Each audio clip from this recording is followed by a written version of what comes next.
కల్వకుంట్ల కవిత ఒక పార్టీ పెట్టుకున్నారు కదా, తెలంగాణ రక్షణ సేన. ముందులో తెలంగాణ రాష్ట్ర సేన అన్నారు, కాదు తెలంగాణ రక్షణ సేన. ఆ పార్టీ మీద 700 కంప్లైంట్స్ పోయాయట ఎలక్షన్ కమిషన్కి. ఆమెకి ఆ పేరు ఇవ్వద్దు. ఆ పేరు ఎందుకు ఇవ్వద్దు అంటే ఆ పేరులో టీఆర్ఎస్ అనే అబ్రివేషన్ ఉంది. ఇప్పుడు టీఆర్ఎస్ అనే అబ్రివేషన్ ఉండటం బీఆర్ఎస్ పార్టీకి తీవ్రంగా ఇబ్బందిగా ఉంది. ఎందుకంటే బీఆర్ఎస్ పార్టీ ఒరిజినల్ పేరు టీఆర్ఎస్. టీఆర్ఎస్ అనేటువంటి పేరుతోనే వాళ్ళు ఎదిగారు.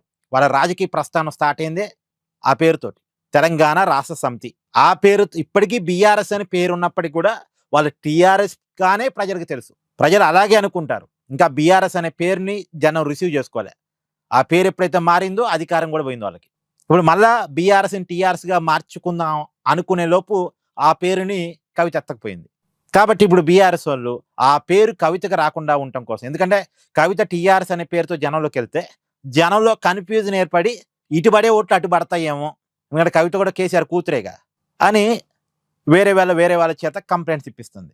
ఇప్పుడు బీఆర్ఎస్ లాగుతున్నటువంటి ఒక లాజిక్ పాయింట్ ఏంటంటే, మహారాష్ట్రకు సంబంధించినటువంటి సోలాపూర్ వాళ్ళు కవిత కంటే ముందే టీఆర్ఎస్ అనేటువంటి అబ్రివేషన్ తోటి రిజిస్ట్రేషన్ చేసుకున్నారట ఎలక్షన్ కమిషన్ దగ్గర.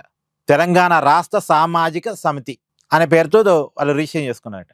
మాకు ఇవ్వకుండా కవితకి ఎలా ఇస్తారు అనేది వాళ్ళ తరపున బీఆర్ఎస్ ఎన్నికల కమిషన్కి వెళ్ళటం. వాళ్ళ తరపున మాత్రమే కదా, మొత్తంగా 700 పిటిషన్లు ఎలక్షన్ కమిషన్ దగ్గర కవితకు వ్యతిరేకంగా నమోదయ్యాయట. ఇప్పుడు కవిత రిప్లై ఇచ్చుకోవాలి, తనకే ఆ పార్టీ పేరు ఎందుకు ఇవ్వాలి అనేది ఎలక్షన్ కమిషన్ ముందు వాదించుకోవాలి. ఆ వాదనలో నెగ్గితేనేమో టీఆర్ఎస్ పేరు కవితకే ఉంటుంది, ఆపరేషన్ తెలంగాణ రక్షణ సేన. లేకపోతే ఆ పేరు మిస్ అయ్యేటువంటి అవకాశం కూడా ఉండొచ్చు. ఏదైనా ఒక ఇబ్బందికరమైన పరిస్థితి.